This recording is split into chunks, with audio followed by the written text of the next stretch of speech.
want to wait till we kind of do it as a group. So mostly I was looking to do some shopping, see if I could obtain the information I've been looking for like Frankie, for, some of my alchemical stuff, working on my lab. Actually, he wants to start growing herbs and stuff in his lab too. Things that maybe don't like sunlight, like fungus and, things like that may grow better in a darker environment. The fungus among us.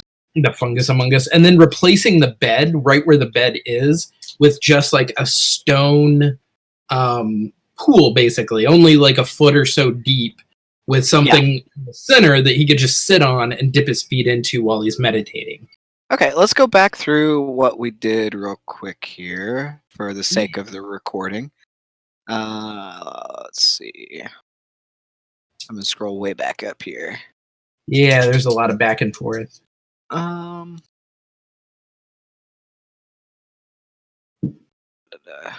there.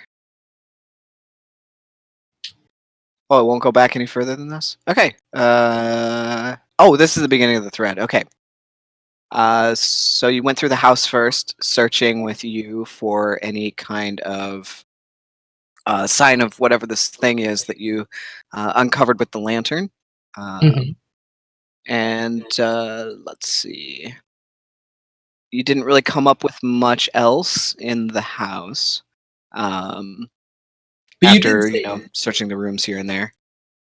Was it with the ring of X-ray vision that I kept catching glimpses of things going like between the floors, I thought, or between the floors? What did I say? Between the floors or between the walls, maybe?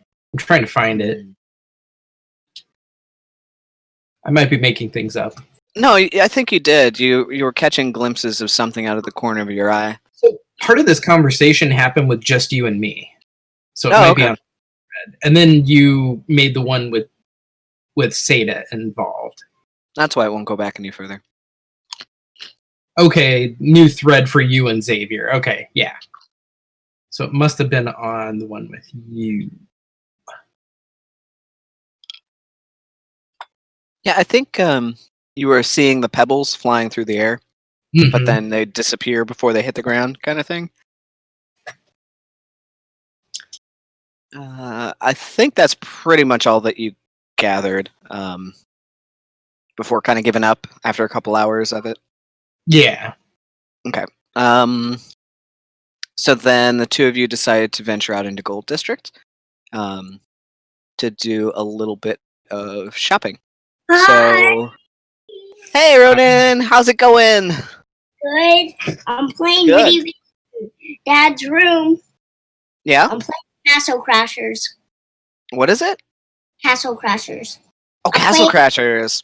I'm playing as the white guy, where he throws bombs and arrows. Yeah, Castle Crashers is a lot of fun. Is that what we played on Wii, Kit? Way back? Where you, pick up the guys and throw them in the air? Yeah, you can pick You up... can do that, yeah. It may have been on Wii. I think I played it on... We have it on the PlayStation 3. Okay. Yeah, and it's very, old school. You can tell everything's hand-drawn. Yeah. That was a fun game. Side-scroller, yeah. Alright, so... yeah, we tried to go shopping, and suddenly you had a feeling that Lindell was about to cause calamity of some sort or another and ran off.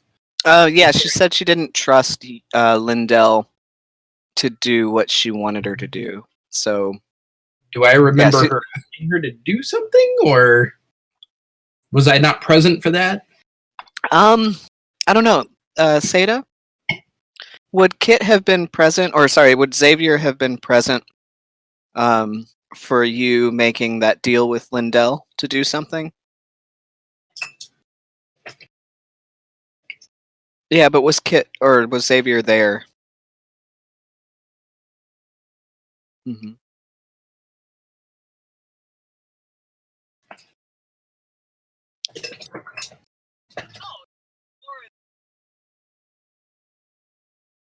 Okay, yeah, you would have been there. You asked Lindell to deliver a letter to the Pharaohs for her. But she doesn't trust Lindell to do it.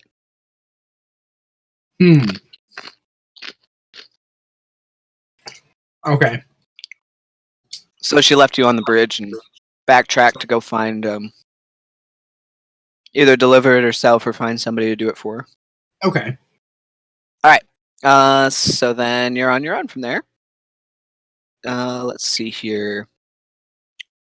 I think I looked for potions first, hoping that I would be able to find like a potion of gaseous form or ethereal jaunt, something that would let me bypass the stones. So first you went to Fantastic Filigree, and you saw that they were pretty cleaned out. You guys have bought most of the magic items they had, except for a few pieces. And I can describe to you now what pieces those were. Oh, okay. I didn't have it in front of me before. Let's go back. Fantastic Filigree. Let's see. They had... Actually, they don't have that anymore. They had a weird-looking skull cap thing. A weird-looking skull cap? Yes. They have a helm of water breathing. They had a spice pouch, a pole of angling, a rope of climbing, an efficient quiver, and a hand axe, a +1 hand axe. And then they also had 2 normal healing potions and 1 greater potion. How much are healing potions? For the 2 normals, since you guys are regular customers, they'll sell you them for 50 gold each. And how much do regular healing potions heal you? Is it a D8? 1d4 plus 4, I believe. Oh, that's not much. Plus 4. So minimum 5, maximum 8. Yeah, that's just enough to keep somebody from dying, pretty much. Or top off the tank. How much is or actually, no, it might be 1d4 plus 1. Really? Or 2d4 plus 2 or something like that. It's like 2, 4, 6, 8, I think is how it goes. Let's look that up.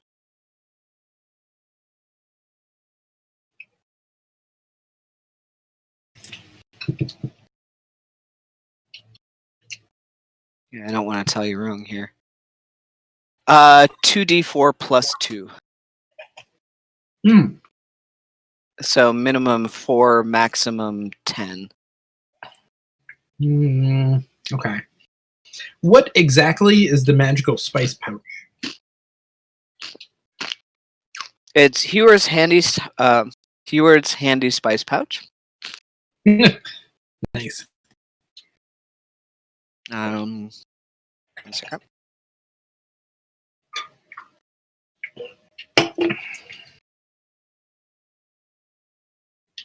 All right, Heward's handy spice pouch. It appears empty, but it has 10 charges. While you hold the pouch, you can use an action to expend 1 charge. Speak the name of any non-magical food seasoning, such as salt, pepper, saffron, cilantro. Remove a pinch of the desired seasoning from the pouch, and it's enough to season a single meal. The pouch regains 1d6 plus 4 expended charges daily at dawn. How much is the pouch? What the hell is that? It's like a whistle. The pouch is 100 gold pieces. And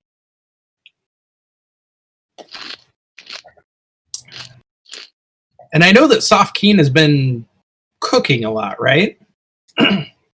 Yes. That might be good for our adventures.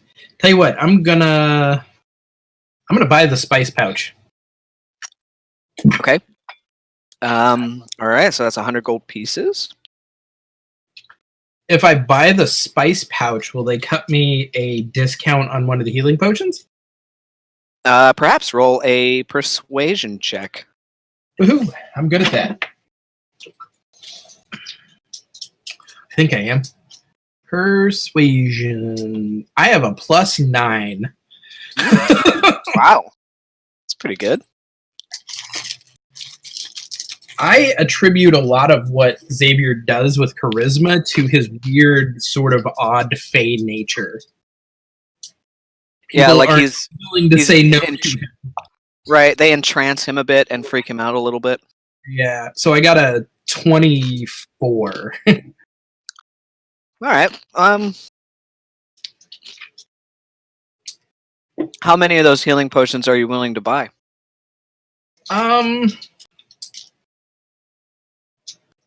What will they do if I want 2 of them? 2 normal or 1 normal, 1 greater? 2 normal. 2 normal. Let's see. They'll give it to you for 150 gold. The whole thing? Yep. Deal. Yeah, that's a pretty big discount, like 25%. Get it. Okay. Alrighty, so I'm going to cross that one off. You now have Hewer's Handy Spice Pouch, and you also have 2 normal healing potions. How do I do this again? I have manage equipment. Uh-huh. If I look for it, will I find it? Yeah, just type in HEWA, and it should come up. Spice pouch. Cool. Is it something you made up, or is that an actual... It's an actual item. Really? I knew of Heward's Handy Haversack is a common one. It's it's on a rollable table, so you can get like magic shop table, and every 1d4 weeks you can restock it from that table. So like you roll a percentile die, so however many times. Like if I want to restock 8 items, I roll a percentile die 8 times, and whatever those numbers are, I look on the list, and that's what they restock. Cool. Okay. Within reason, because if they're like crazy powerful magic items, they might not be able to restock all of those, you know. Right. Or if there's like a war going on, you know, or something like that. It would really depend on what's going on in the world, but Cool. yeah. Do they have mundane items here as well? Yeah. What are you looking for? So since he's carrying so many potions and stuff like that at this point, remember the picture I showed you? The newer picture of Xavier Yes. that I'm kind of striving toward. So I'm looking for like more of like a bandolier type of thing where I can safely hold my pouches, maybe like a harder leather, maybe some down around his waist, just things where he can quickly get to his potions. Okay, let me get back to that image. I think you sent it to me in Messenger, didn't you? Or maybe not. Maybe it was... Oh, there's you with the plant. Here, I'll send it to you again. There, I got it. Okay. Bandolier, got it. I am going to say you need to find a leather worker to do something like that. The mundane items that they have, they don't really have like a belt that's equipped for what exactly you want to do. Do you have leather workers tools? I do not. You don't. I've got Okay. a lot of tools, but I don't think I have that. I've got tinker's tools, alchemists, herbalists, and something else. Oh, that's the other thing. At some point, I need to remake my entire sheet. I had a spreadsheet of all of his alchemical equipment, and it just seems to right, like exactly. So I need to. I think I have a lot of it written down in my notes, and I'll start remaking it. But once I'm done, can you take a look at it and say, "Hey, you're missing this," or "Remember I gave you that"? Sure. Yep. I've written down some of it, not all of it, but I'll have a record of some of it. And that was part of the reason for me starting to record this too, is so that if something like that happens, you could be like, well, shit, I'll just go back and watch the video. Right. And now we have, our notes are forever. Okay, so if you want to do something like that, you will have to go to probably the Artisan's Arcade where you went and found the Mason. Oh, okay. So I could maybe hit both of those at the same time. Yeah. Pretty much every one of those crafting tools that's in D&D, there's somebody in the Artisan's Arcade that is proficient with them or a master at them. Okay. Cool. So, like, glass blowing tools, and mason's tools, and Yeah. woodworker's tools. And while I'm there too, I'd like to replenish any of my supplies for like bottles and pouches and little things to take samples with, stuff like that. Like anything I've used up, I'd like to try and replace. Okay. So let's see. I gotta go back to this one. There we go. Scrolling up. Okay.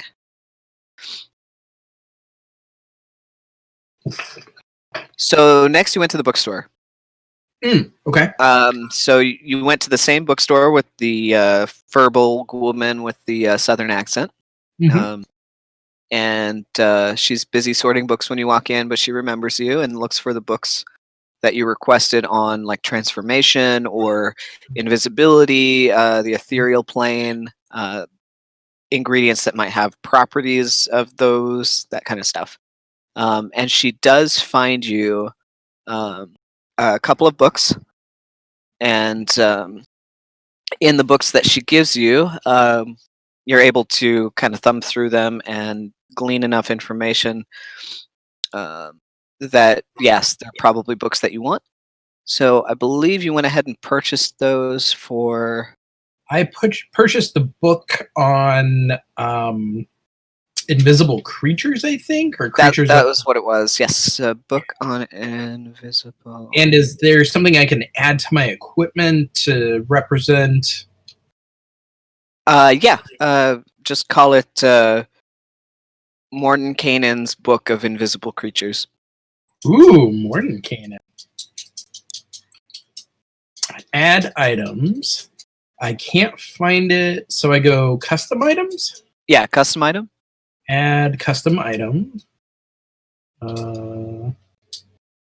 Edit. Unidentified item 4. So Morden. How do you spell Mordenkainen? Morden. Kaiden. And Mordenkainen's Book of what? Invisible Creatures. And in there, you read about several different creatures that have, either the ability to make themselves truly invisible or partially invisible, cross over into the ethereal plane, transform themselves, like polymorph, that kind of stuff. And you flip to a section that's on ingredients, and as far as ingredients that have those properties, you learn that Cloud Orchid has an ethereal or partial invisibility property to it, as well as something called Stalker Essence. And you flip through to see what a Stalker is, and you see two different descriptions of Stalkers. One of them is kind of a polymorphing creature that likes to reside near rivers and water, and you immediately, it clicks in your head, oh, the puddle monsters. Cool. Okay. And then there's another kind of stalker. I think it's an Underdark thing, but I believe they hide in shadows and can be invisible but in shadow. I can't remember. I'll have to look that back up again. But there's two different kinds of stalkers. And then pixies are the other one. And you learn that Pixie Wing has the property, a much higher potency and availability of the invisibility property, because I believe they have access to true invisibility. So It's part of their after- racial features. I think after having read the book for a little bit and realizing that he would probably have to kill a fairy, find a dead fairy, or something horrible would have had to have been befallen a fairy for him to get the wings, and how hard some of these ingredients were to get, I think he abandoned it for the time being, but is more interested in using the book for research for the future and like trying to obtain samples of some of these things. What? And from bookstore, I believe I headed to the Artisans Guild so I could do the stone, check out the stonemason, a leather worker, and then replenishing any of my supplies. Okay.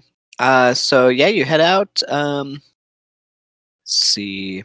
Oh yeah, mark off 15 gold for the book. Oh, 15. I think I did that actually. Okay. And I called it a compendium of invisible monsters, but Mordenkainen's Book of Invisible Monsters sounds better. okay, cool. Oh, and you learn that pixies can be found in Feywild. Yes. Let's see. Da, da, da, da.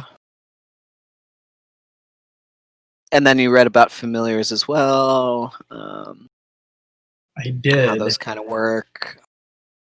Is there any information on how to create a homunculus in any of that? A homunculus. I'd have to do a little bit of research on my own to see if that would be something in that book. Probably not. Now, homunculus are like basically instead of summoning a familiar, a wizard creates one. It literally makes it almost like a golem, but it's like a smaller version. Like I'm gonna make a familiar. I'm gonna say that information about homunculi might be in your other book that you purchased on constructs. Okay. Let's see What here. should I call that book? I'm gonna put that one in my inventory as well. Typically they're called golem creation, but that's an actual magic item. So we'll call this constructs : a cautionary tale. Okay. Add custom item and edit. There we go. Okay, we're calling it what? A cautionary tale? Yes, constructs a cautionary tale.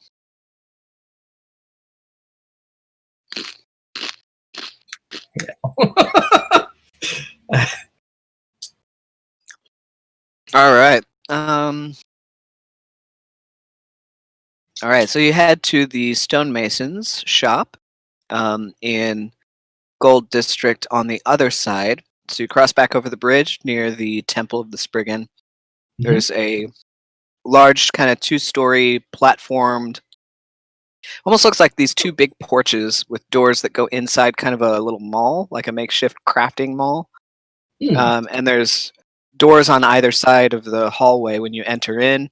And then out on this like big porch area, there's booths set up, and there's like a painter sitting at an easel just painting and selling paintings. There's somebody doing like knitwork and clothing. So you can see it's like just an artsy area where people sell their wares and can set up booths. The shops, however, are owned by people that have more refined skills. There's a woodworker and a stonemason and a leather worker and a jewelry maker and a glass blower and all that kind of stuff. So pretty much anything you want made, you can get it made here. You go down to the very last shop on the left, and there's a picture of a just a single pyramid, and it's got the symbol of the like a measuring implement and a stone cutting tool kind of crossed on it. And you walk in, and there's a woman working at the shop. She's all dusty, head to toe. It looks like she's carving something in the center of the room. She stops for a moment and greets you. And let's see. So you kind of describe what you want to her. Yeah. Go ahead and describe it again here. So basically, I'm looking for maybe a 10-foot or so diameter, about the size of that bed, maybe a little bigger, that would fit just in that corner. That looks like about 15 feet, actually. All right.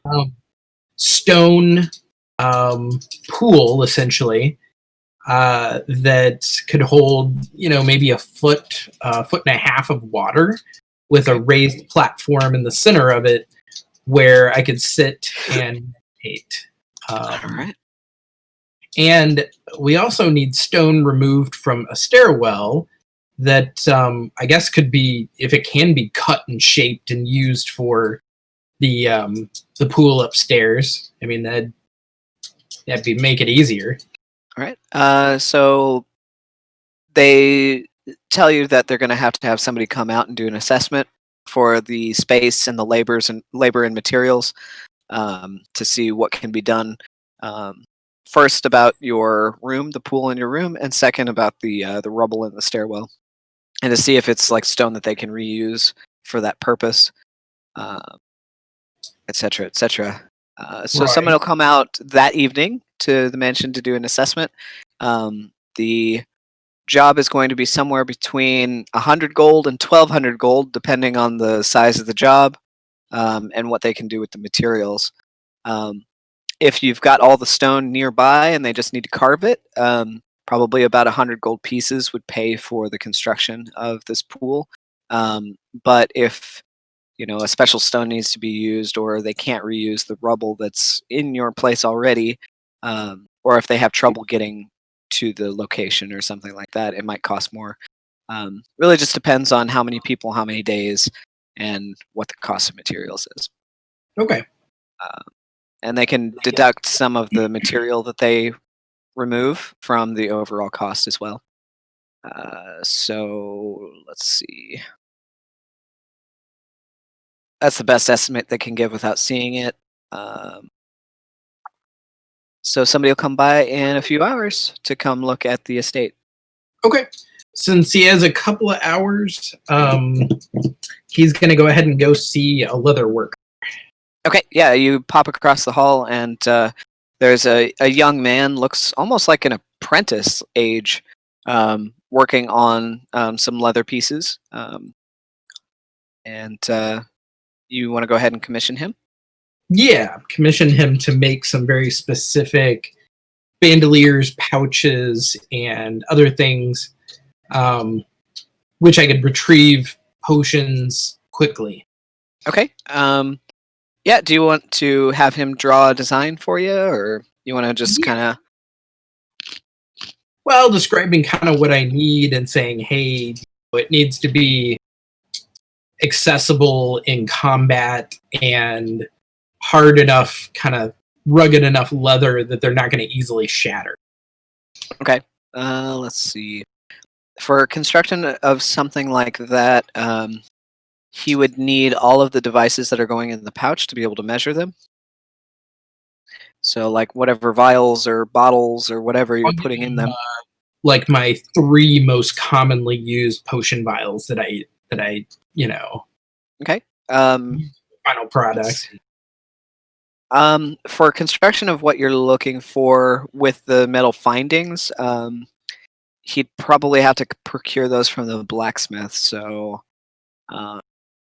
and are you wanting some glass blown pieces as well? I'm not sure for what. I mean, if you want like custom vials that stay in the belt pouch, or if you want other kind of containers that are specific to this belt pouch.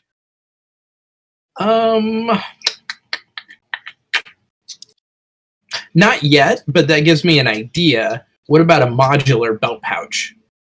So having spaces on it that I could swap out a pouch and put a different one in there. So maybe it buttons on or it fastens on in some way that I could, remove them and put what I do need on there. That way, if I come up with a new thing and it's got a new type of, container, I can just come to him and say, hey, I need one small modular pouch for, this.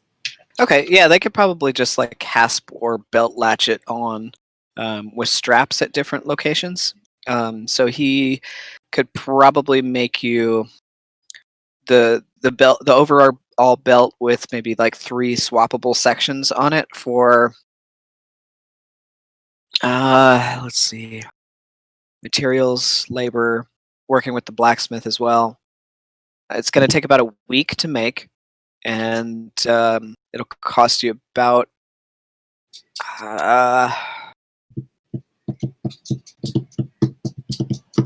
hang on just a second. It's going to be about 130 gold pieces. Wow. Holy crap.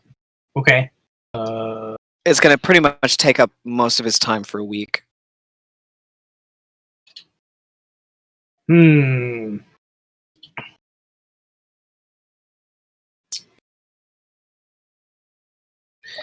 So, if this modular belt pouch design is successful, you will have a pattern that you could create multiples from and sell in the future. That's true. There are a lot of adventures that come through Liberty. So roll a persuasion check. Worth something to you. It would be. That would be a 19. 19. Okay. Sure. For the rights to be able to sell this item, take off, we'll say 90 gold pieces. Okay. Deal. All right. So 90 gold pieces, and he'll make you the sash belt with 3 modular pieces that can be attached for different items. And it'll be done in a week's time. Cool. All right. So you want to head back? Yes, before the people come to do the assessment. All right. And when you go back, you do try to train Mercury a little bit? Yeah.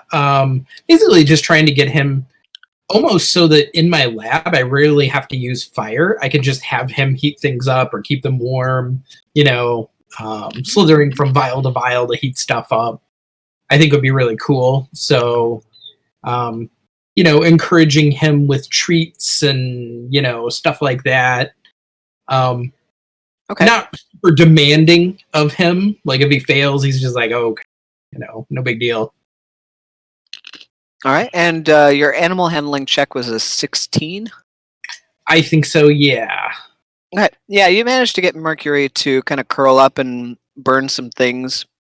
He did heat a few bottles and beakers, but it doesn't seem like he quite gets it yet. You'll say, heat this one, and he'll go to the other one and just sit there. And then you'll say, okay, we'll heat that one, and he'll go to something else and heat up. And it's like, he's kind of getting it, but not quite. At least he's moving when you tell him to, and he is heating things up. But he accidentally burned a couple of pieces of pages of your book, and it wasn't quite as good as you'd hoped. He won't quite burn the right thing on command yet. Oh, you know what? I think I should create, while I'm thinking about it, I'm going to go back to the stonemasons and ask them how hard it would be to create how do I put this? A habitat for Mercury, so that in my lab he would have maybe a little stone cubicle that goes up into like another part where maybe I keep his food, or just like a small 1 or 2 part little stone area that he can't burn. Yeah, they could do that. But you'd probably be better off going to. There's a couple of shops in town that would probably specialize better in dealing with animals. They're like, yeah, we can build you like a shelf or something or a wall, but as far as keeping in an animal or like tending to it, we wouldn't know the first thing about that.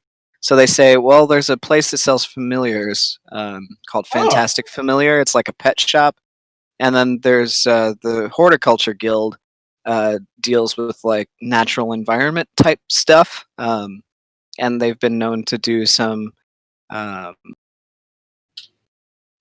arrangement of habitats in the past for woodland creatures or pets that are kept indoors or like things that people keep in their gardens. Right. Those kind of creatures. They would know like what it eats and how to make it happy in that space or whatever. But they're really kind of at a loss for how to do that. Okay. Yeah, but they're like, if you come back and you know what you want, we can build it for you. Okay, fair enough. I'll check them out first. If I still have time, I assume I haven't spent too long at the leather worker. We'll say that you'd probably have to go back the next day. If you wanted to get back and work in your lab a little bit and then meet with the mason. Okay. Yes. That would probably be the rest of your day. Okay, so you head back to the lab. You train or try to train Mercury a little bit. Some success, some failure. What else do you want to do in the lab while you're waiting? He was working on that salve for Frankie. Basically, right. And I get what you're saying, that he can only be restored to how he was put together. I guess basically I'm looking for almost something that could kind of plaster the edges back together a little better and maybe make the skin not so dried out and nasty. Like, can I make him more comfortable? Is honestly what Xavier's trying to do. The book that you have, even though it does cover like some of the basics of constructs and how they're created, it doesn't really delve into the deeper necromantic magic that binds them together at creation. So I need more books on necromancy. Yes, it would be more dabbling in necromancy to try and restore Frankie to a different state. Okay. Would I know if you would maybe have more books or knowledge or anything on necromancy? I mean, she's associated with guild. Yeah, you can always ask. Okay.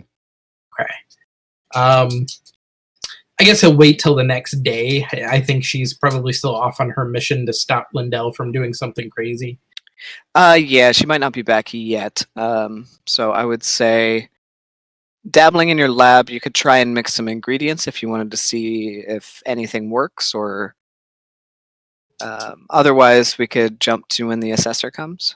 Yeah, let's jump to then. Yeah. Okay. All right. So yeah, there's a knock at the door. You look out your window and you can see down there. There's a gentleman with a little book and a quill. He's got that same symbol on his lapel, and he just waits at the front door. Just out of curiosity, Xavier is going to try to dimension door down to the front door. Okay. Yeah. You cast Dimension Door and you pop through the little doorway, and you're in the foyer downstairs. Okay. I'm going to use my magical sight and look around. Anything out of the ordinary, anything weird happen when I dimension doored? Roll a perception check. What exactly are you looking for? Okay, so Xavier's theory is that the creatures that are throwing the stones might inhabit like a parallel dimension, such as the shadow plane or the ethereal or something like that. And dimension door would leave kind of a wave almost. It opens up a door to the ethereal and then immediately back out. Mm-hmm. So did it create a stir, basically? And did it, attract the attention of these things when he used that type of magic? So it's just a theory he's testing. Okay, perception check. So what is my perception? Oh, it's crap. Oh, but I get to re-roll. That's right. 17, 18, 19. 19. You don't notice any shifty creatures, anything like merging in and out of the walls, any, magical residue from something transferring planes, anything like that. But what you do notice is that the leaves on the vines that Mhm. are twinkling along seem to be doing much better, and Ooh. the leaves have started to bud open into very small, like four-pointed leaf shapes.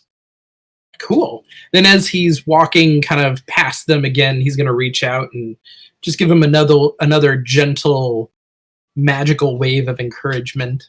Okay, very nice. Yeah, you go ahead and encourage them a little bit, and they seem very happy. Cool. I am going to go to the door and answer it. All right. Yeah, you answer the door, and he greets him. He introduces himself as, let's say, his name is Joffrey Goodfellow. Hello, I'm Joffrey Goodfellow. I'm from the Masons Guild.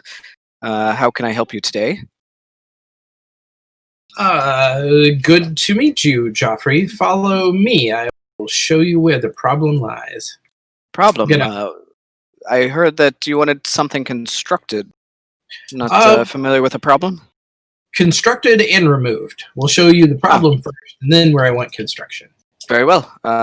Lead on. Okay, I'm gonna lead him to the stairs over here. All right. Yeah, you lead him over to the stairs, and you guys peek in. And he says, "Oh, it looks like you've had a bit of a cave-in.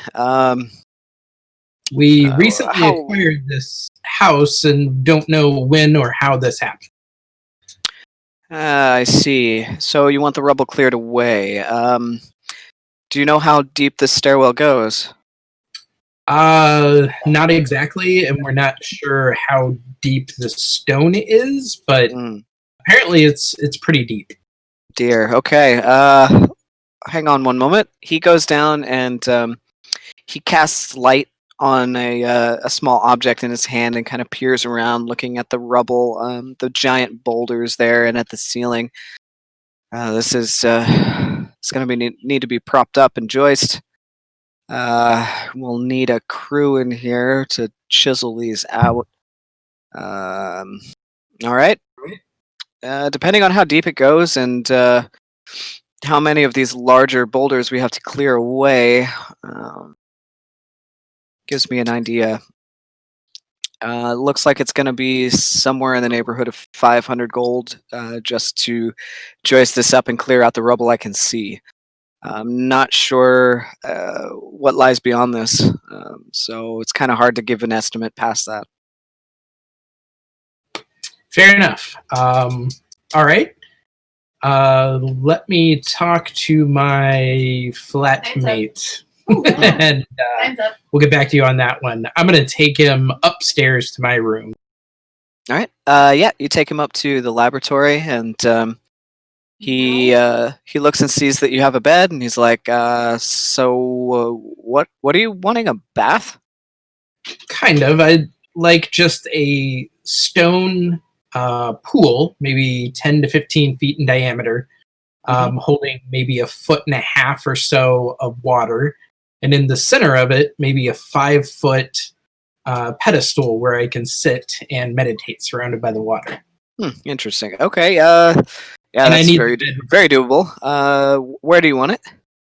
I'm just going to gesture right here in this corner where the bed is now.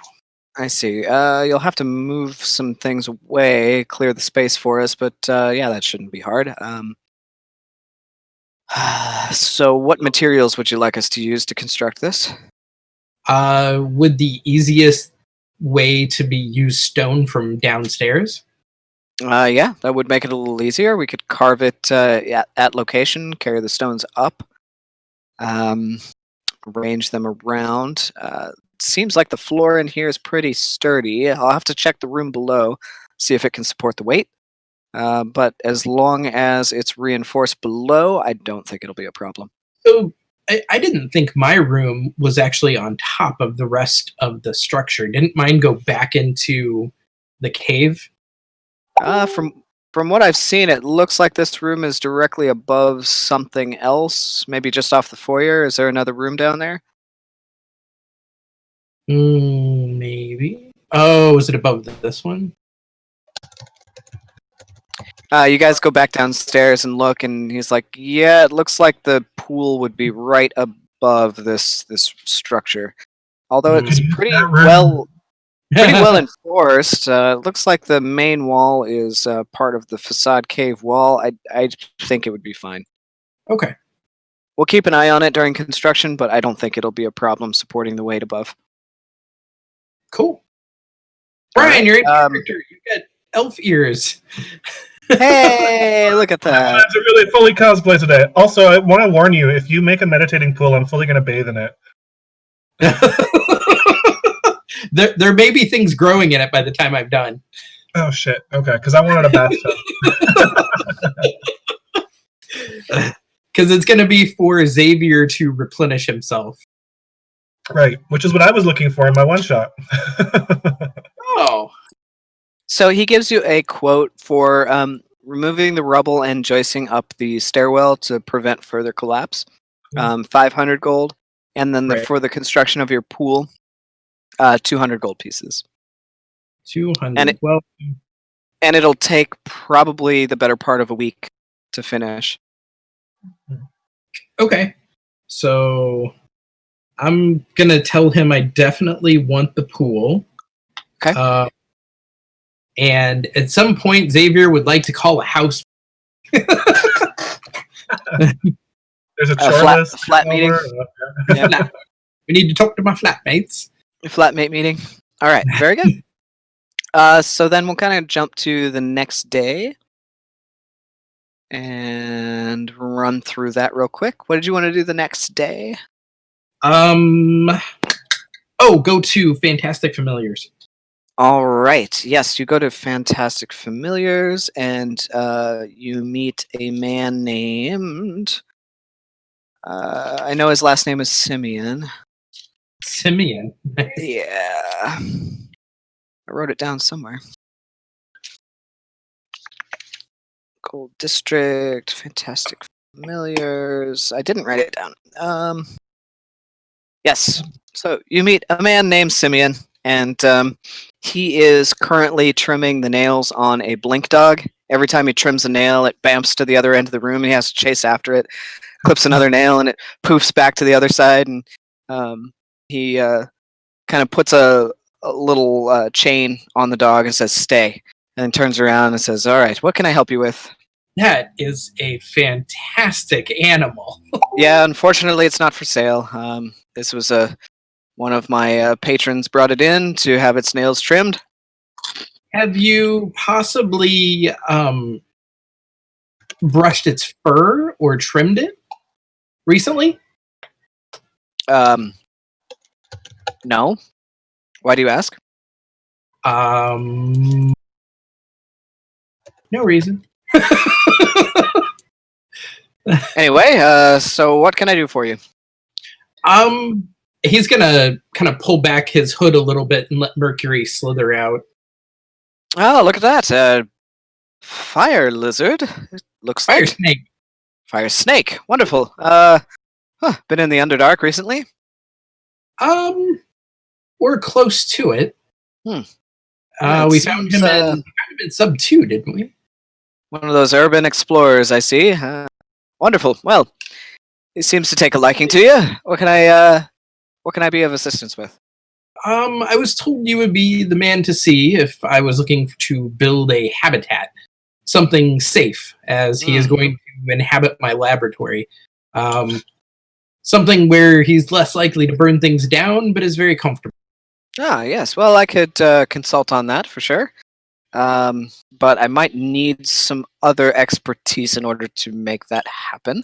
I don't know if I have it. He goes underneath the counter and shuffles around some little jars and boxes and stuff, and comes up clutching this this moss in his hands, and he holds out a little bit of this moss, and Mercury kind of leans forward and sniffs it a little bit, and then coils around the guy's hand and starts brushing his head against the moss, almost like it's catnip. He's like, Quick, wonderful. Give him my snake drugs. Yes, he definitely loves this this very rare moss that was found in the Underdark. Moss. What is it? There's a bioluminescent fungus that grows in the Underdark. Not sure what it's called, but I do have a little bit of it here in a jar for just such occasions. But yeah, sprinkle this some around in the habitat, and he'll be right as rain. It might work really well for training too. How much for the jar? Oh, the whole jar. I don't know if I'm willing to part with the entire jar. He thinks about it for a minute and says, I'd give you half of it for 50 gold pieces. Wow. Roll a nature check for me, Xavier. Xavier knows this guy's full of shit. He's at the pet shop. 14 plus my nature is 6. So 20. 20. You have some of this. Do I? You collected some down in the Underdark.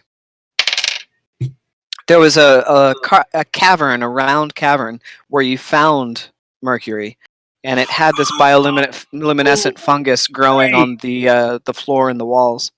Yeah, I totally remember that now. And I Cool. believe you took a few samples of it, Yeah. and you know where to get it. Okay. Okay. Never mind. I'll try to find Never someone. mind. Oh, okay. I do want a habitat built. Is there a way of maybe building something in stone or something? Sure. I would recommend stone or clay, something to absorb the heat. I could maybe consult with the Masons Guild to have something built. When they say consult, I see dollar signs. Yes. There would definitely be a fee for my services. Rough estimate of how much this habitat might cost? The habitat itself, you would have to talk to the Stonemasons Guild. If I'm providing materials, it would just be cost of materials plus my consulting fees, a gold. So how much gold? Depends on how many days it takes. 1 gold per day. Oh, that's not bad. Very reasonable. Yeah. If you wouldn't mind consulting with the Stonemasons Guild, yeah, I'd like to commission a habitat for my friend Mercury. All right. Then I would say when the stonemasons are at the house working on the collapsed ceiling and on your pool, he could come out and work with them to build the habitat aquarium thing for Mercury. It will go faster and cost less if you get the horticulture guild in on it. Okay. And it'll work better. Let's do that then. Okay. You go by the horticulture guild, who you've already hired to clean out the garden. Yeah. And they say that they'd be happy to consult on that, and that it would just be the same fee, a gold per, for them to consult, and then they can provide plant-based materials from the Underdark in order to create a habitat for it. The entire thing will say the 300 gold for the construction of the pool, another 100 gold for construction of a habitat, and then another 20 gold for the consulting fees. And So the whole thing will take a week. So 320 gold for both the pool and the habitat and consulting. Okay. That's correct. So 320. I'm going to go ahead and deduct it from my gold right now. Okay. And then it'll be done in 1 week, 1 week's time. Gotcha. And then the rest of what I want to do, I'm going to have to wait for the rest of the party. Okay. Because yeah. basically I do just want to talk to them and see if they all want to be chipping in to have that stone removed. How badly do we get that cleared? All right. And also, we'll say that about midday this day is when the Horticulture Guild has finished pulling all of the weeds in the gardens in front and on the side. It's pretty much completely cleared. It just hasn't been tilled yet, so there's debris still laying about, but you can see soil. So they can till it and start putting like plants in it and doing landscaping next. But right now it's just kind of desolate, cleared. Okay. Then the last thing I guess I'm going to do is buying some jars and pots, just basic stuff to start growing some basic herbs in my lab as well. Glass or clay? Which one's cheaper? Clay. Clay. All right. Yeah, you go and find a potter at the Artisans Arcade. You can get, a dozen clay pots of various sizes for 10 silver. That's 1 gold. Okay. Perfect. Mhm. 1 gold. Remove. Actually, that's a little steep. We'll say it's only 2 silver. Okay. Sorry. 2 silver. It'd be about 1 copper per pot. 8 silver back. Okay. Alrighty. Quickly. Is that everything that you wanted to accomplish? Without the party, I think so. All right. I'll go ahead and end our recording there then for your one shot. And then I'll start recording again for the main event. So let's take a tiny little break here, just 5 minutes, and then we'll get going with the main story. Okay. All right. Hey, Thomas. Hey, Thomas. Hi. Sorry, I didn't realize you were doing